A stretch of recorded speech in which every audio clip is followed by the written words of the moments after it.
ছবিটা আমি ছোটবেলা থেকেই আমি ছবি তুলতে অনেক পছন্দ করতাম।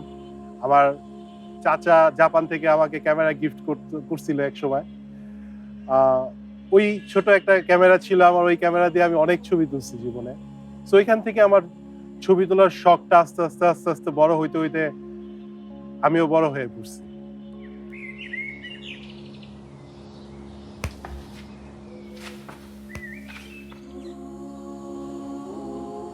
এই ৪-৫ দিন আগে থেকে ঈদের একটা আমেজ মার্কেট করে রাখতাম, মানে কেউ দেখাইতাম না যে এই না না তোর দেখাইলে পুরান হয়ে যাবে, তোর দেখাবো না এখন, ওরা আমি পুরান জিনিস আমার, ওরা এটা পুরান হয়ে যাবে, তোর এখন দেখাবো না, একবারে ঈদের নামাজ পড়তে দেখাবো, এখন দেখালে পুরান হয়ে যাবে। একদম ওই সময় আমরা একদম কি বলে পুরা মিশে যাওয়া বলে।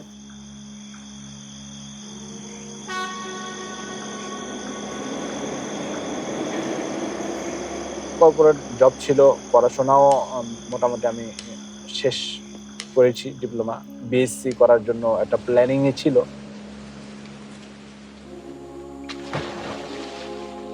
আমি ঘোরাফেরা করতে মানে অনেক পছন্দ করি। তো আমি মধ্যবিত্ত ফ্যামিলির একটা ছেলে। বাবা তো জন্মের পরেই ছিল না, মা, ভাই ছিল। বাট আমি তারপরও আল্লাহর রহমতে আমি এই পর্যন্ত ৭টা দেশ ভ্রমণ করেছি। নতুন কোনো কিছু খাবার আইটেম, নতুন কোথাও যাওয়া, এগুলো আমি মানে পছন্দ করি। আমার পরিবার তো আসলে গ্রামে থাকতো। তো আমি যেটা বেতন পাই ওটা দিয়ে আসলে পরিবারকে নিয়ে ঢাকা দিয়ে চললে আসলে আমার বাচ্চাদের লেখাপড়া করা সম্ভব না ঢাকায় থেকে। গ্রামে থাকতো, তো মাঝে মাঝে বেড়াতে আসতো, তখন অনেক ঘুরতাম, মানে যতটুকু সম্ভব হয় এদিক সেদিক যেতাম বাচ্চাকে নিয়ে। তখন একটু ভালো লাগতো যে বাচ্চারা বা বাচ্চা আসছে।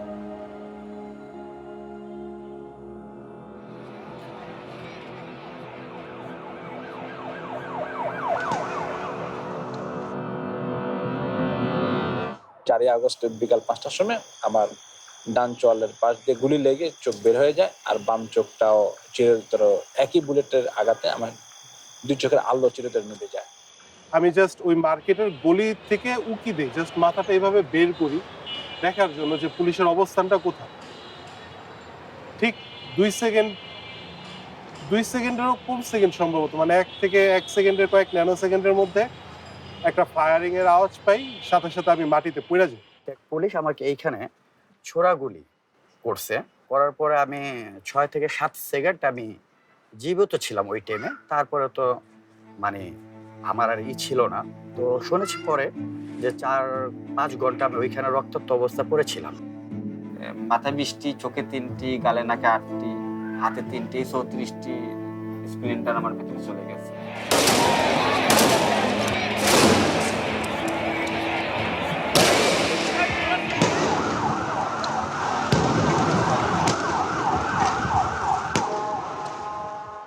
আমি তো ৫ তারিখ জাতীয় চক্ষু বিজ্ঞানে ৫ই আগস্ট আর কি ৫টা ৫০ ভর্তি হলাম। তো বাড়িতে খবর যাওয়ার পর ওটা ৬ তারিখে আসছে, অর্থাৎ আমার ওয়াইফ, আমার ছোট মেয়ে, সাথে আমার আমার ওয়াইফের ছোট ভাই ছিল। আসার পর আমি দেখতে পাচ্ছি না, তো মানে আমার মেয়ে আমাকে যখন বাবা বলতেছে বা কান্না করতেছে, আমার না অনেক খারাপ লাগছিল যে আমার মেয়ে আমার সামনে আছে, আমি কথা বলতে পারতেছি ঠিকই, দেখতে পারতেছি না। এখন আমার চোখের দেখার যেই বিষয়টা সেটা হচ্ছে আমার স্বপ্ন। স্বপ্নের মাঝখানে আমি সবকিছুই সবাইকে দেখি, সবাইকে। মানে আমার আত্মীয়-স্বজন, বন্ধু-বান্ধব, এভরিবডি, মানে সবাইকে দেখি। হয়তোবা একটা মুহূর্ত দেখতেছি যে স্বপ্নের মধ্যে আ দেখতেছি যে আমরা গ্রামে গেছি বা আমরা কোথাও যাইতেছি। হঠাৎ করে যখন ঘুমটা ভাঙে, ঘুমটা ভাঙার পর যখন চোখ খুলি, তখন মনে হয় কি আমি তো ঘুমাইছিলাম, ভালো ছিলাম। আবার ঘুমটা কেন ভাঙলো? কারণ আমি সব দেখতেছিলাম। আমার কাছে ওই লাইফটাই ভালো লাগতেছিল। আমি ঘুমাইছিলাম, সবকিছু আমি দেখতেছি, ওইখানটায় আমি ভালো ছিলাম। ঘুম থেকে উঠার পরে চোখটা খোলার পরে যখন অন্ধকার, সূর্যের আলোটা যখন দেখতে পাই না, তখন আসলে মনে হয় যে না, আমার লাইফে কিছুই নাই।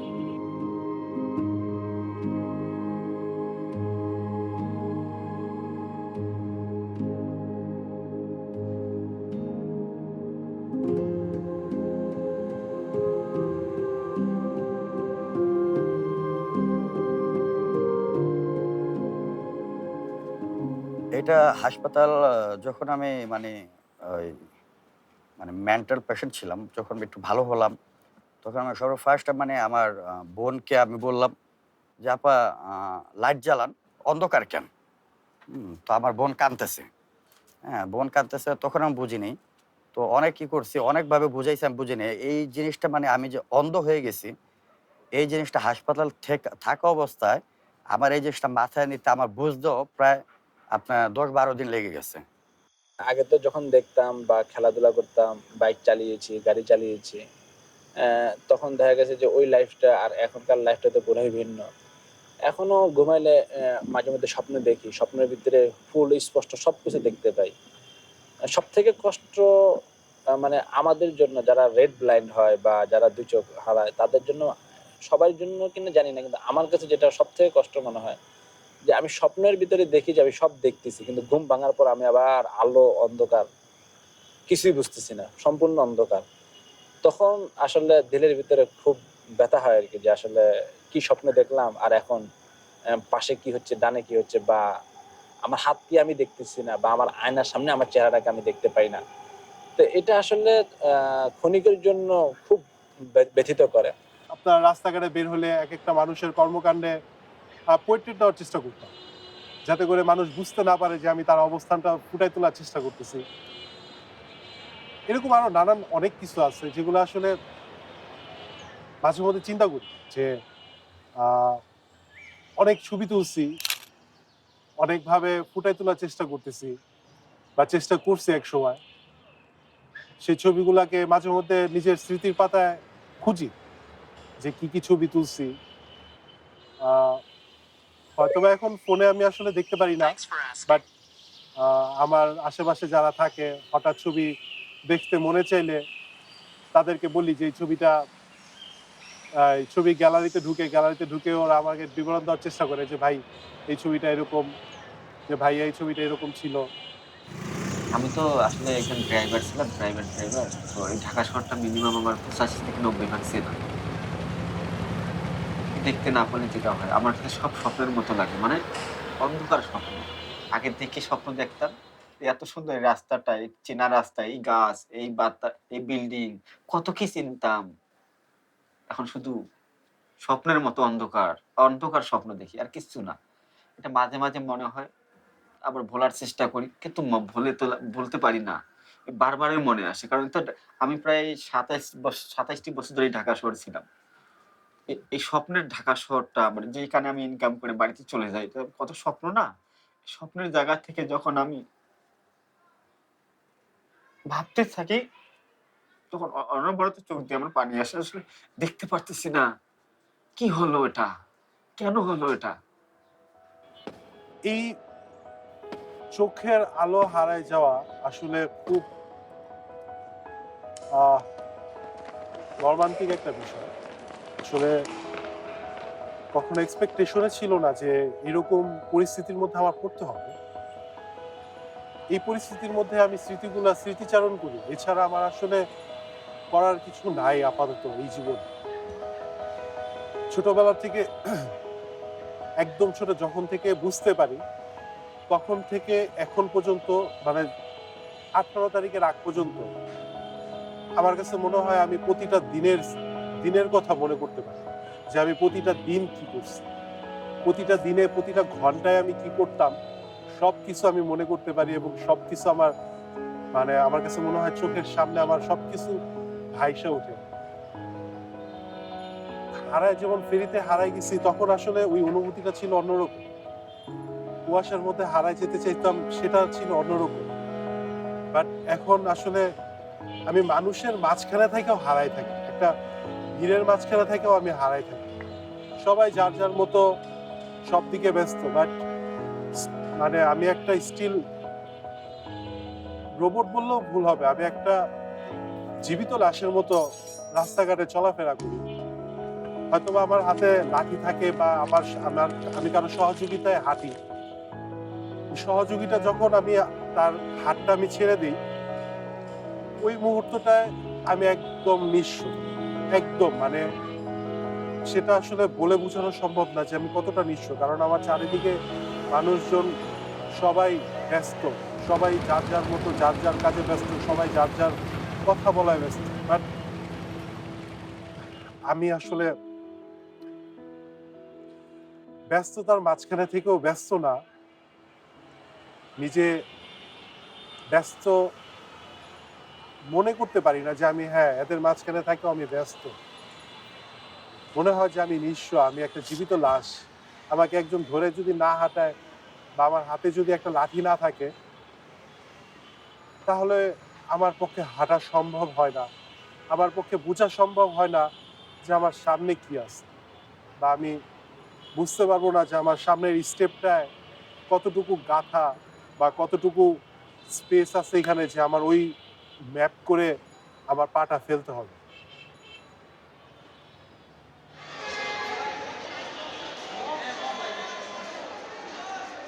চোখে দেখলে একটা খালি মাঠে যদি যাই, এক পলকে সবকিছু দেখা যায় যে হ্যাঁ এখানে গাছ আছে, এখানে গরু আছে, এখানে ছাগল আছে, এখানে ঘাস আছে, এখানে বিল্ডিং আছে।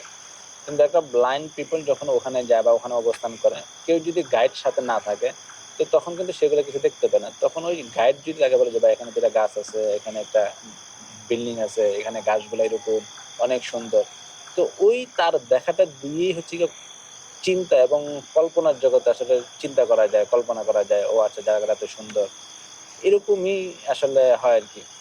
আর না হয় আসলে শব্দ শুনে যতটুকু কাজ করা যায় বা চলাফেরা করা যায়, কিন্তু না দেখার যে কষ্ট, না দেখার যে অনুভূতি, এটা আসলে কোনো কিছুর সাথেই তুলনা হয় না। আমি এখন আগে দেখতাম, এখন দেখতে পাই না।